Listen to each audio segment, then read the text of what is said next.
The US Chamber of Commerce has taken the Trump administration to court over a newly introduced $100,000 annual fee on H-1B visa applications. The chamber says the fee is unlawful and warns it could seriously hurt American businesses that rely on skilled foreign workers.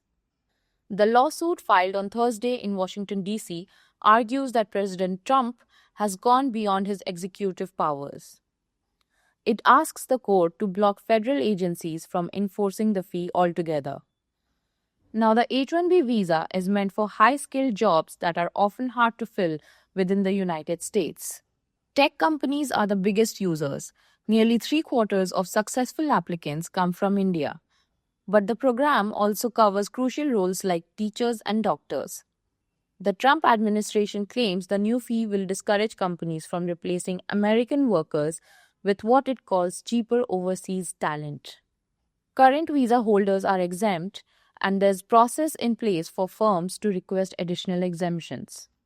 But the Chamber of Commerce says the move breaks existing immigration laws, which require visa fees to reflect the real cost of processing applicants. Before this rule, applying for H-1B visa typically cost under $3,600. Now, with the $100,000 fee, businesses say they'll either have to push up labor costs or cut back on hiring skilled professional people for whom there simply aren't enough domestic replacements. H-1B visas are usually distributed through a lottery. This year, Amazon received more than 10,000 visas, followed by Tata Consultancy Services, Microsoft, Apple, and Google. California remains the state with the largest number of H-1B workers. Critics, though, argue that many of these visas go to entry-level roles rather than specialized positions, allowing companies to pay less even when hiring experienced staff.